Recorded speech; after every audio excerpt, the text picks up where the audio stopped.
मैं हूँ वैशाली। तो आज हम व्याकरण का भाषा लिपि और व्याकरण ये लेसन पढ़ने वाले हैं। ये वर्कबुक में सॉल्व करने के लिए हमें वर्कशीट है। तो देखो, सबसे पहले हम व्याकरण का भाषा यानी क्या होता है ये देखने वाले हैं। तो भाषा किसे कहते हैं ये हम पहले पढ़ेंगे। तो देखो, मनुष्य एक कैसा प्राणी है? सामाजिक प्राणी है। कैसा प्राणी है मनुष्य? सामाजिक प्राणी है। तो समाज में रहते हुए उसे सबसे बातचीत तो करनी ही पड़ती है। हम समाज प्रिय प्राणी होते हैं क्योंकि समाज में रहते हैं, समाज से यानी कि समाज में रहने वाले होते हैं। लेकिन समाज में रहने के बाद हमें एक दूसरे से तो बातचीत करनी ही पड़ती है। तो सभ्यता के काल में मनुष्य अपने भाव एवं विचारों के आदान प्रदान के लिए संकेतों का प्रयोग करता था, यानी एक्टिंग करके वो बताता था, एक्ट करके। तो देखो, ये संकेतों के द्वारा वो अपनी मन के जो भाव है, विचार है, वो व्यक्त करता था, पर उनसे बात का अर्थ स्पष्ट नहीं हो पाता था। तो तब हमें भाषा की आवश्यकता महसूस हुई। महसूस हुई क्योंकि जब मनुष्य अपने भाव को व्यक्त करने के लिए संकेतों का प्रयोग करने लगा, लेकिन उसके वो भाव, उसका अर्थ स्पष्ट नहीं हो सकता था, इसलिए तब मनुष्य को भाषा की कमी महसूस हो गई। धीरे धीरे क्रमिक विकास से भाषा बनी। धीरे धीरे क्या हुआ? क्रमिक विकास से भाषा बनी। भाषा शब्द भाष्य धातु से बना है। भाषा शब्द कैसे बना है? भाष्य धातु से बना है, जिसका अर्थ होता है वाणी। जिसका अर्थ क्या होता है? वाणी होता है। पशु पक्षियों की आवाज को ध्वनि कहते हैं क्या?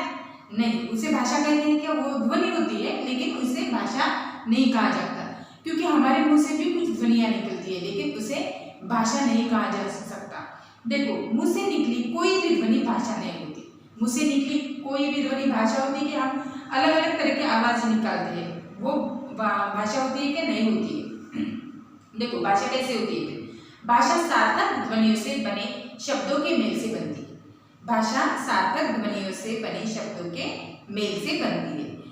इसे लिखने की एक विधि होती है। इसे लिखने की क्या होती है? विधि होती है। भाषा को लिखने पढ़ने के कुछ नियम होते हैं। भाषा को लिखने पढ़ने के कुछ नियम होते हैं। देखो, तो इसके ऊपर से हम भाषा की परिभाषा क्या कर सकते हैं? भाषा वह साधन है जिसके द्वारा हम अपने भाव एवं विचारों का आदान प्रदान करते हैं। भाषा की परिभाषा क्या है? भाषा वह साधन है जिसके द्वारा हम अपने भाव एवं विचारों का आदान प्रदान करते हैं। तो भाषा के दो रूप होते हैं। कौन कौन से? देखो, ये मौखिक भाषा है और लिखित भाषा दूसरा। ये दो भाषा के प्रकार होते हैं। तो देखो, सबसे पहला मौखिक भाषा। मौखिक भाषा किसे कहते हैं? देखो, एक पिताजी और दो बच्चों का संवाद है। पिताजी ने अपने बच्चों को कहा, कल मैं आपको अहमदनगर की यात्रा करने के लिए लेके जाऊंगा। तो बच्चों ने वो सुन लिया। बच्चों ने क्या किया? वो सुन लिया और समझ लिया कल अपने को अहमदनगर की यात्रा पर जाना है। तो ये क्या हुई? मौखिक भाषा हुई, क्योंकि पिताजी ने सिर्फ बच्चों को बताया और बच्चों ने वो सुना, इसीलिए इसे मौखिक भाषा कहते हैं। तो देखो, लिखित भाषा किसे कहते हैं? मौखिक भाषा किसे कहते हैं? समझ में आया? बोलकर और सुनकर समझने वाली भाषा को मौखिक भाषा कहा जाता है। तो मौखिक भाषा, पिताजी ने बच्चों को बताया कि कल हम जयपुर घूमने जाएंगे, अहमदनगर हो या जयपुर हो, कोई भी हो।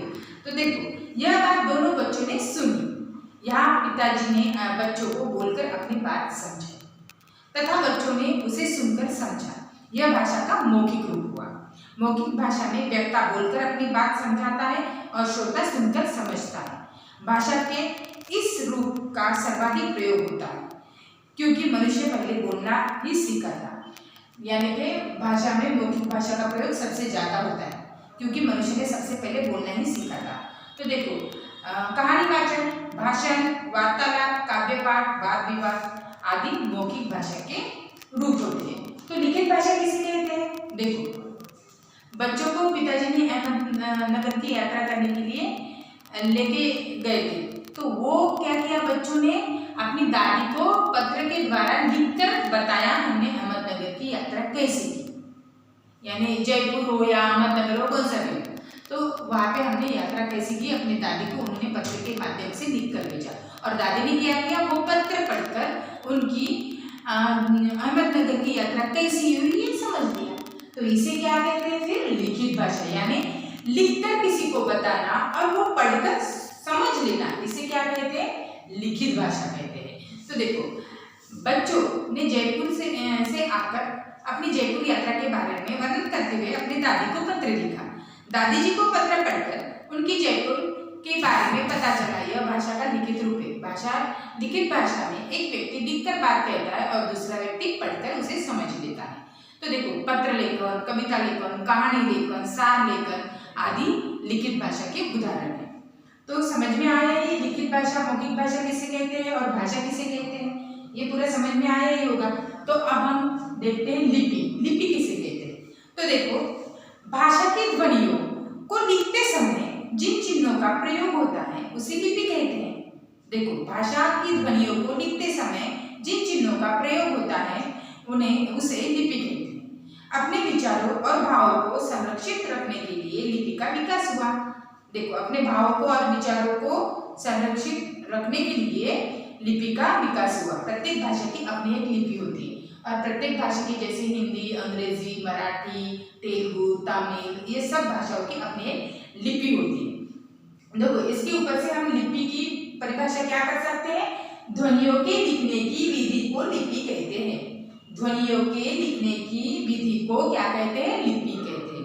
तो देखो, यहाँ पे कुछ भाषा दी है और लिपि भी दी है उसकी। तो देखो, हिंदी, सिंधी, मराठी, कोंकणी, संस्कृत, नेपाली, डोंगरी, संथाली, बोडो, मैथिली, कश्मीरी और गुजराती, इन सबकी क्या होती है? देवनागरी लिपि होती है। इन सबकी क्या होती है? देवनागरी। एक बार फिर से सुनो। देखो, हिंदी, सिंधी, मराठी, कोंकणी, संस्कृत, नेपाली, डोंगरी, संथाली, बोडो, मैथिली, कश्मीरी, गुजराती, ये सब की क्या होती है? देवनागरी लिपि होती है। तो यहाँ पे देखो, उर्दू की फारसी लिपि होती है, उड़िया की उड़िया होती है, बंगाली की बांग्ला होती है, असमिया की असमिया होती है, तमिल की तमिल ब्रह्मी होती है, तेलुगु की तेलुगु ब्रह्मी होती है, मलयालम की वत्ता थाईलू होती है, कन्नड़ की कन्नड़ ब्रह्मी होती है, मणिपुरी की मणिपुरी होती है, पंजाबी की गुरुमुखी होती है। आया समझ में? लिपि किसे कहते हैं और किस भाषा की कौन सी लिपि है, ये समझ में आया ही होगा आपको। तो अब हम व्याकरण किसे कहते हैं ये देखने वाले। भाषा, लिपि, ये क्या होता है ये समझ में लिया है। तो अब हम व्याकरण किसे कहते हैं ये समझते हैं। तो देखो, व्याकरण किसे कहते हैं? हम जो भी लिखते हैं या बोलते हैं वह सही है या गलत, यानी कि हम जो कुछ बोलते हैं, लिखते हैं, वो सही या गलत, वर्ण, शब्दों और वाक्यों के क्रम व्यवस्थित है या नहीं, यानी कि वर्ण, शब्दों के, वाक्यों के। देखो, सबसे पहले वर्ण आता है, उसके बाद उसका शब्द बनता है, शब्दों से वाक्य बनता है। तो ये सब सही या गलत, वो क्रमबद्ध यानी कि व्यवस्थित है कि नहीं, वर्तनी की अशुद्धि तो नहीं है, इन बातों की जानकारी हमें व्याकरण से होती है। इस सब की जानकारी हमें कैसे होती है? व्याकरण से होती है। तो देखो, इस सब पे से हमने व्याकरण की परिभाषा की है। जिस शास्त्र के द्वारा भाषा के शुद्ध रूप और प्रयोग का ज्ञान होता है उसे व्याकरण कहते हैं। तो इस पे से हमने परिभाषा क्या की व्याकरण की? जिस शास्त्र के द्वारा भाषा के शुद्ध रूप और प्रयोग का ज्ञान होता है उसे व्याकरण कहते हैं। तो देखो, व्याकरण भी किसे कहते हैं ये हमने समझ लिया है। तो व्याकरण के 3 प्रकार होते हैं। देखो, वो कौन कौन से? वर्ण विचार, शब्द विचार, वाक्य विचार। तो सबसे पहले व्याकरण होता है।